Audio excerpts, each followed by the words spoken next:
Hello student, स्वागत है हमारे यूट्यूब चैनल मैथ्स स्टडी कैमलासा में। और मैं हूं सौरभ दीक्षित सर। आज हम लेकर आए हैं कक्षा 9वीं गणित प्रश्नावली 1.2। पिछली वीडियो में हमने देखा था प्रश्नावली 1.1 के सवाल देखे थे, हल किए थे। तो आशा करते हैं वो आपको समझ में आए होंगे। अब अगली वीडियो के माध्यम से हम दिखाना चाहते हैं आपके लिए। प्रश्न दिया गया है, नीचे दिए गए कथन सत्य हैं या असत्य हैं, कारण के साथ अपने उत्तर दीजिए। प्रश्न लिखा है कि कथन सत्य हैं या असत्य हैं, अगर सत्य हैं तो क्यों है और असत्य है तो क्यों है, इसका कारण भी देना है। तो प्रश्न क्रमांक पहला है, प्रत्येक अपरिमेय संख्या एक वास्तविक संख्या होती है। तो वास्तविक संख्या मतलब हमने पढ़ा था रियल नंबर। रियल नंबर किसे कहते हैं? वास्तविक संख्याएं। हमने देखा था पिछली वीडियो में परिमेय और अपरिमेय संख्याओं को हम वास्तविक संख्या कहते हैं। परिमेय और अपरिमेय संख्याओं को वास्तविक संख्या। तो बोल रहे थे कि प्रत्येक अपरिमेय संख्या एक वास्तविक संख्या होती है। तो हमें पता है कि हर एक अपरिमेय संख्या वास्तविक संख्या होती है। तो कथन हो जाएगा अपना सत्य। सत्य है। कारण क्या हो जाएगा? कारण हो जाएगा वास्तविक संख्याओं के संग्रह में परिमेय और अपरिमेय संख्याएं होती हैं। हम कह सकते हैं कारण में कि वास्तविक संख्याओं के संग्रह में परिमेय और अपरिमेय संख्याएं दोनों होती हैं, इसलिए क्या हो जाएगा? कथन सत्य हो जाएगा। अगला कथन है, संख्या रेखा का प्रत्येक बिंदु रूट m के रूप का होता है, जहां m एक प्राकृत संख्या है। तो हमें मालूम होना चाहिए संख्या रेखा। संख्या रेखा भी हमने पिछली वीडियो में देखी थी। तो संख्या रेखा किसे कहते हैं? वह रेखा जिस पर संख्याएं लिखी हुई। तो संख्या रेखा पर हम देखते हैं एक साइड प्लस की संख्याएं लिखी होती हैं और एक साइड माइनस की संख्याएं लिखी होती हैं। तो क्या बोल रहे कि संख्या रेखा का प्रत्येक बिंदु रूट m के रूप का होता है। भाई रूट m के रूप में कोई भी संख्या है, रूट 1, रूट 2, रूट 3, रूट 4 हो जाएंगे रूट m के रूप के। लेकिन हम देखेंगे कि जो ऋणात्मक पूर्णांक है वो कभी किसी का वर्गमूल नहीं हो सकती। ऋणात्मक संख्या है वो कभी किसी का वर्गमूल नहीं हो सकती है। तो प्रत्येक बिंदु रूट m के रूप का होता है। तो प्रत्येक नहीं होता है, सिर्फ धनात्मक पूर्णांक होते हैं। सिर्फ कौन होते हैं? धनात्मक पूर्णांक होते हैं रूट m के रूप के, ऋणात्मक पूर्णांक नहीं होते हैं। इसलिए हम कह सकते हैं। और साथ में क्या बोल रहा है? रूट m एक प्राकृत संख्या है। तो प्राकृत संख्या वो होती है जो 1 से शुरू होती है और अनंत तक जाती है। तो यहाँ पे हम देख सकते हैं कि धनात्मक पूर्णांक और प्राकृत संख्या तो हो सकती है किसी संख्या के रूट m के रूप का, बल्कि ऋणात्मक पूर्णांक नहीं हो सकती। इसलिए कथन क्या हो जाएगा? असत्य। कथन हो जाएगा असत्य है। कारण क्या हो जाएगा कि कोई ऋण संख्या किसी प्राकृत संख्या का वर्गमूल नहीं हो सकती। का वर्गमूल नहीं हो सकती। कारण हो जाएगा कि कोई भी ऋण संख्या किसी प्राकृत संख्या का वर्गमूल नहीं हो सकती। इस प्रकार से ये क्या हो जाएगा? कथन असत्य। अगले कथन की ओर बढ़ते हैं, प्रत्येक वास्तविक संख्या एक अपरिमेय संख्या होती है। प्रत्येक वास्तविक संख्या है वो क्या होती है? अपरिमेय संख्या। तो हम क्या कह सकते हैं? कथन क्या हो जाएगा अपना? प्रत्येक वास्तविक संख्या। तो वास्तविक संख्या क्या होती है? परिमेय और अपरिमेय। तो हम कह सकते हैं कि कोई 5 एक क्या है? मान लो 5 एक क्या है? परिमेय संख्या है। 5 एक परिमेय संख्या है। क्या कह सकते हैं? एक वास्तविक संख्या है। वास्तविक संख्या है, लेकिन यह एक अपरिमेय संख्या है। तो प्रत्येक वास्तविक संख्या एक अपरिमेय संख्या होती है। तो हर एक वास्तविक संख्या अपरिमेय संख्या नहीं होती। इसलिए कथन क्या हो जाएगा? असत्य। कथन हो जाएगा असत्य। कारण क्या हो जाएगा?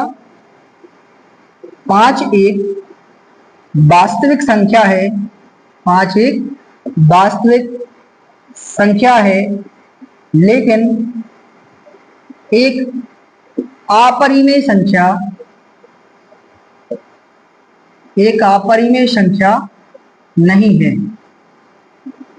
हम कह सकते हैं कि 5 एक वास्तविक संख्या है लेकिन एक अपरिमेय संख्या नहीं है। 5, 6 कोई भी संख्या ले सकती है, तो भाई क्या होगी, एक वास्तविक संख्या तो होगी या परिमेय संख्या तो होगी, लेकिन भाई एक अपरिमेय संख्या नहीं होगी। आप लोगों से निवेदन है कि आप लोग नोट्स तैयार करते जाए साथ में जो भी हम पढ़ा रहे हैं, तो आप क्रमबद्ध तरीके से अध्याय 1 प्रश्नावली 1.1 1.2 के नोट्स भी साथ में तैयार करते जाए।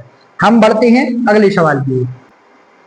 अगला प्रश्न है, क्या सभी धनात्मक पूर्णांकों के वर्गमूल अपरिमेय होते हैं? यदि नहीं तो एक ऐसी संख्या के वर्गमूल का उदाहरण दीजिए जो एक परिमेय संख्या है। तो हम क्या देख रहे हैं, क्या सभी धनात्मक पूर्णांकों के वर्गमूल, तो सभी धनात्मक पूर्णांक वही कहलाते हैं जो संख्या रेखा पर लिखे होते हैं। एक धनात्मक होते थे और एक ऋणात्मक होते थे, तो ये धनात्मक पूर्णांक कहलाते हैं। और क्या बोल रहा है वो, क्या सभी धनात्मक पूर्णांक, यहां से लेकर अनंत तक जाने वाले सभी धनात्मक पूर्णांकों के वर्गमूल, क्या पूछ रहा है, वर्गमूल क्या होते हैं, अपरिमेय संख्या होते हैं। तो भी कह रहे हैं यदि नहीं होते तो एक ऐसी संख्या के वर्गमूल का उदाहरण दीजिए जो एक परिमेय संख्या है।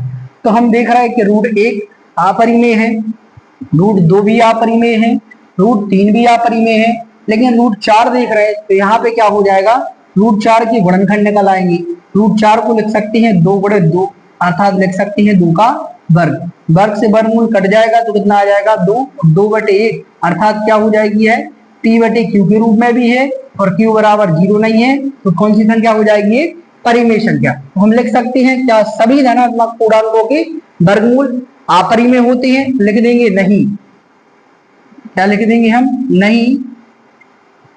यदि नहीं तो एक ऐसी संख्या के वर्गमूल का उदाहरण दीजिए जो एक परिमेय संख्या है।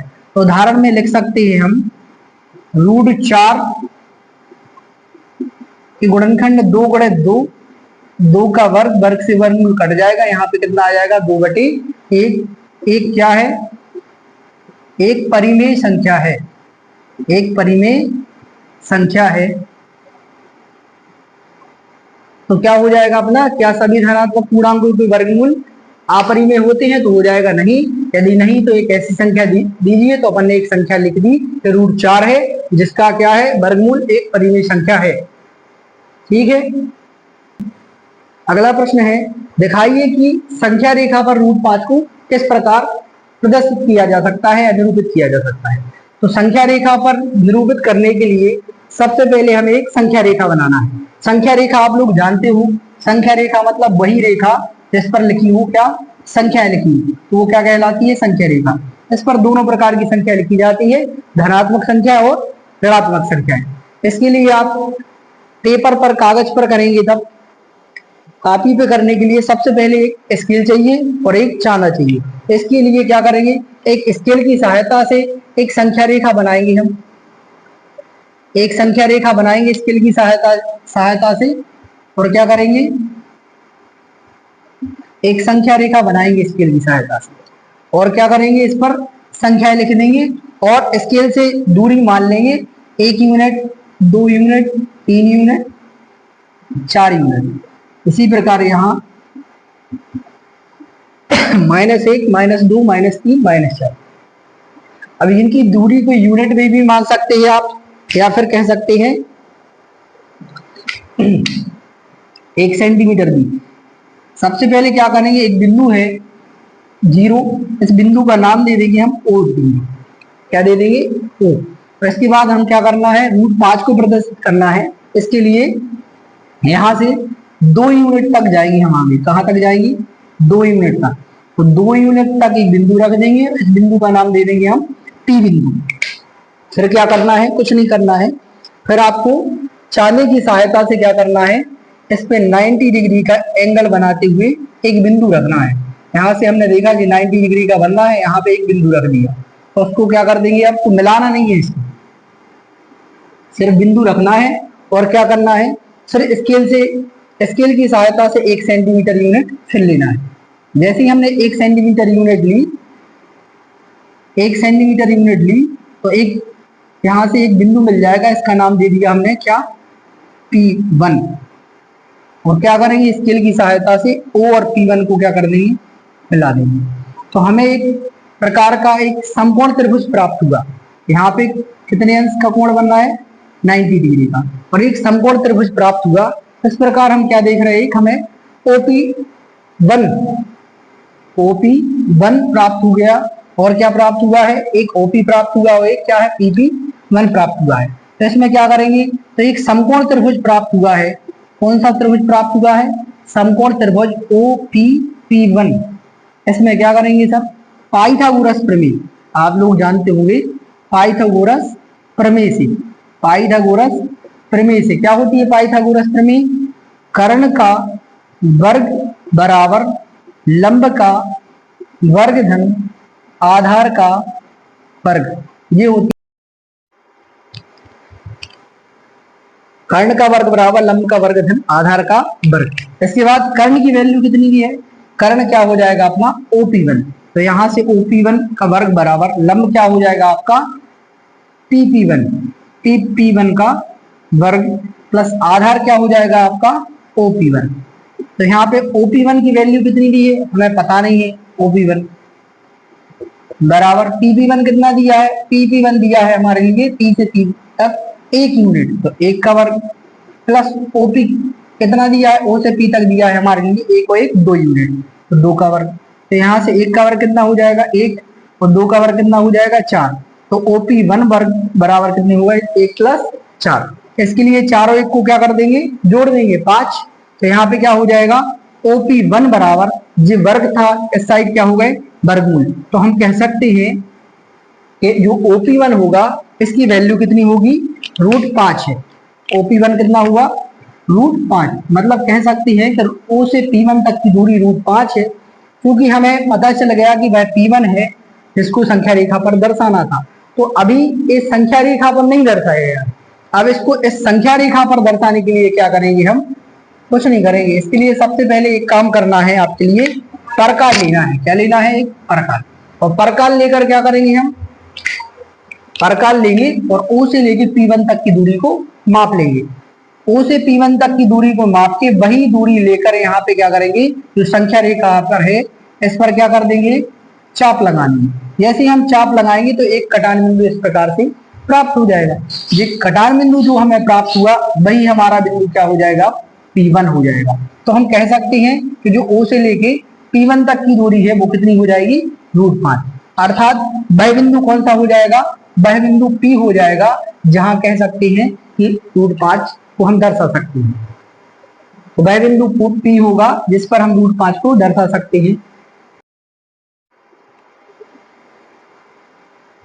अगला प्रश्न है वर्गमूल सर्पिल की रचना। तो वर्गमूल सर्पिल की रचना करना है एक क्रियाकलाप के माध्यम से। तो वैसे देखा जाए अगर तो परीक्षा की दृष्टि से ये पेपर में नहीं आते प्रश्न इस टाइप से, बाकी फिर भी अगर आपको लगता है कि वर्गमूल सर्पिल सीखना है तो उसके लिए एक हम ट्रिक बता रहे हैं थोड़ी सी, आप उसको देख सकते हैं। सबसे पहले वर्गमूल सर्पिल की रचना करने के लिए आप क्या करेंगे, कोई भी स्केल की सहायता से 1 यूनिट दूरी का एक बिंदु है, इसको मान लिया हमने, इसका नाम क्या है, O बिंदु। इसका नाम क्या है, O। इस बिंदु का नाम रख दिया हमने P1 बिंदु। O से P1 तक 1 यूनिट दूरी लेकर एक क्या कर देंगे, हम एक लाइन खींच देंगे। जैसे ही हमने लाइन खींची, अब क्या करेंगे, 1 यूनिट की दूरी जो ली थी, 1 यूनिट की फिर से ऊंचाई, इतनी ही 1 यूनिट की ऊंचाई लेंगे और 90 डिग्री का क्या बनाएंगे, इसमें एंगल बनाएंगे। 90 डिग्री का एंगल बनाएंगे और 1 यूनिट दूरी और लेंगे। इस प्रकार से हमें एक बिंदु अगला प्राप्त हो जाएगा P2। कौन सा बिंदु प्राप्त हो जाएगा, P2। और यहाँ क्या कर देंगे, हम सबसे पहले क्या कर देंगे, O को P2 से क्या कर देंगे, मिला देंगे। इसका नाम P2 रख दिया और इसको क्या कर देंगे, O को P2 से मिला देंगे। फिर क्या करेंगे, कुछ नहीं करना है, फिर यहाँ से अपन क्या रखेंगे, चांदा रखेंगे और इस पे 1 यूनिट का 90 डिग्री का क्या बना देंगे, फिर से 1 यूनिट का 90 डिग्री का क्या बना देंगे, एंगल बना देंगे। तो 90 डिग्री का जैसे एंगल बनाया आपने तो 1 यूनिट का, तो यहाँ पे एक बिंदु फिर से प्राप्त हो गया, इसका नाम रख दिया हमने P3 को क्या कर देंगे, फिर से P3 को काय से मिला देंगे, हम O से मिला देंगे। तो इस प्रकार से हम देखेंगे कि जो एक समकोण त्रिभुज बनेगा, एक समकोण त्रिभुज बन रहा है पहली कंडीशन में ओ P1 P2, तो समकोण त्रिभुज OP1 P2 बन रहा है। यदि हम इसमें क्यों कौन सी प्रमेय लगा देंगे, पाइथागोरस प्रमेय लगा देंगे, पाइथागोरस प्रमेय से तो क्या हो जाएगा, OP2 का वर्ग मतलब कर्ण का वर्ग बराबर लंब का वर्ग मतलब P1 P2 का वर्ग प्लस आधार का वर्ग मतलब OP1 का वर्ग, ये हो जाएगा। तो यहां से हम देखेंगे कि OP2 का वर्ग बराबर PP1 कितना दिया है, 1 का वर्ग प्लस OP1 कितना दिया है, 1 का वर्ग, तो हम कह सकते हैं 1 का वर्ग 1, तो यहाँ से 1 का वर्ग 1, तो OP2 का वर्ग बराबर आ गए 1 को 1 कितने 2, तो OP2 बराबर कितना आ जाएगा, वर्गमूल में 2। तो हम कह सकते हैं जो O से P2 तक की दूरी है वो कितनी हो जाएगी, √2। तो हम अगले स्टेप में देखेंगे, जो हमारा अगला स्टेप बनेगा समकोण त्रिभुज, अगला स्टेप बनेगा हमारा समकोण त्रिभुज OP2 P3, जो अगला स्टेप बनेगा इसमें क्या करेंगे, फिर से पाइथागोरस प्रमेय लगा देंगे। जैसे ही पाइथागोरस प्रमेय लगा देंगे हम इसमें, तो क्या हो जाएगा, यहाँ से वही कर्ण का वर्ग मतलब OP3 का वर्ग बराबर लंब का वर्ग मतलब कह सकते हैं 1 का वर्ग प्लस आधार क्या हो जाएगा, √2 का वर्ग। तो यहाँ पे क्या देखेंगे, 1 का वर्ग 1 हो जाएगा प्लस √2, वर्ग से वर्गमूल क्या हो जाएगा, कैंसिल हो जाएगा, यहाँ क्या बचेगा 2, 2 और 1 कितने आ गए, OP3 का वर्ग बराबर आ गए 3, तो OP3 बराबर कितना आ जाएगा, इस साइड वर्ग था इस साइड क्या हो जाएगा, वर्गमूल। तो हम कह सकते हैं जो OP3 है वो कितना हो जाएगा, √3 हो जाएगा। फिर क्या करेंगे, फिर यहाँ से वही चांदा रखेंगे और 1 यूनिट का ऊंचाई का 1 यूनिट ऊंचाई लेकर क्या करेंगे, एक 90 डिग्री का फिर से एंगल बनाएंगे और यहाँ पे क्या हो जाएगा, 90 डिग्री का एंगल हो जाएगा। फिर हमारे लिए इस प्रकार क्या प्राप्त हो जाएगा, P4 बिंदु प्राप्त हो जाएगा और P4 बिंदु को क्या कर देंगे, हम O से मिला देंगे, O से मिलाते जाएंगे। इस प्रकार से हम देखेंगे तो जो हमारे लिए अब OP4 प्राप्त होगा, O से P4 प्राप्त होगा वो √4 प्राप्त होगा। इसी प्रकार ये √2 ये √3, अब ये कितना प्राप्त हो जाएगा, √4 प्राप्त होगा जी। अब कितना हो जाएगा, फिर वही कंडीशन बनाएंगे अपन, यहाँ से 1 सेंटीमीटर क्या करेंगे, छाप लेंगे, 90 डिग्री का एंगल बनाएंगे और एक बिंदु फिर प्राप्त हो जाएगा, इसका नाम हो जाएगा P5, तो P5 को गाय से मिला देंगे, O से मिला देंगे और फिर इस प्रकार से जी हमें √5 प्राप्त हो जाएगा। तो इस प्रकार जब हम एक आकृति बनाएंगे तो एक वर्गमूल सर्कल की इस प्रकार हम क्या कर सकते हैं, रचना कर सकते हैं। तो आप जब कागज पर बनाओगे तो बहुत अच्छे से बना लोगे। आशा करते हैं कि आप लोगों को ये समझ में आया होगा। किसी प्रकार की समस्या है तो उसके लिए कमेंट करें, वो अगर समझ में आया है तो वीडियो को लाइक करें, शेयर करें और हमारे चैनल मैथ्स स्टडी खमलासा को सब्सक्राइब करें। अब मिलते हैं अगली वीडियो के साथ प्रश्नावली 1.3 के साथ। तब तक के लिए नमस्ते, जय श्री राम।